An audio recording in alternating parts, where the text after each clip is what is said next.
Hello. Our Module 4 discussion board was about um, purchasing various materials for your library and how to find the advantages and disadvantages of both, and perhaps some things to consider when selecting these materials. The thing that I was assigned with was books. So, to begin, a library's collection will include different kinds of materials. These formats are grouped into two categories: current materials and legacy materials.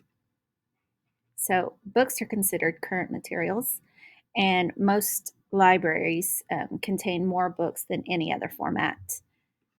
Some advantages to books are they are designed for individual users. They're portable. They have a wide range of subjects that they cover, various genres.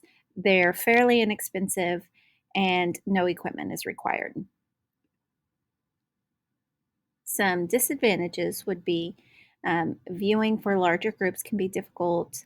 Information may not be as current as it would be on digital formats, and that the cost can increase depending upon the type of book that you buy, whether it's got expensive artwork or photography, if it's a hardback or a paperback.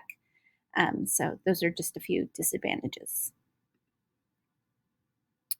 The selection criteria that you should consider when you are purchasing books for your library would be the shape of the book, the weight, the type of material that it's made of.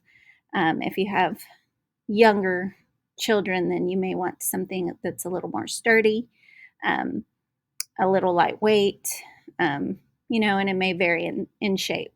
The typeface, spacing, and page layout, illustrations, and things like that are really important to consider when you're thinking about your audience. The readability, is it age appropriate?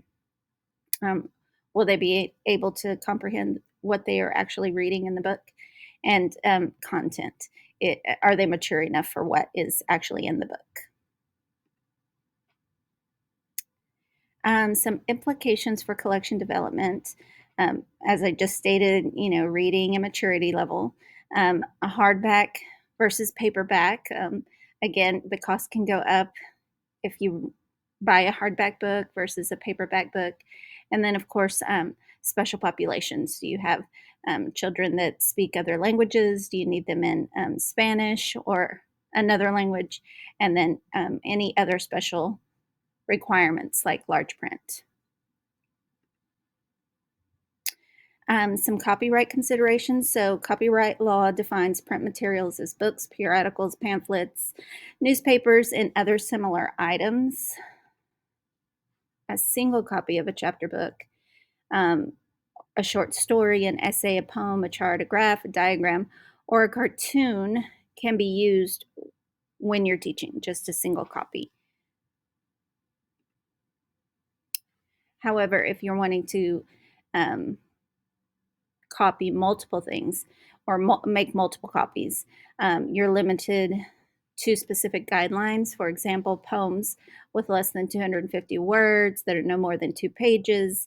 The entire poem can be printed. However, if it's larger than 250 words, then that is the max that can be copied.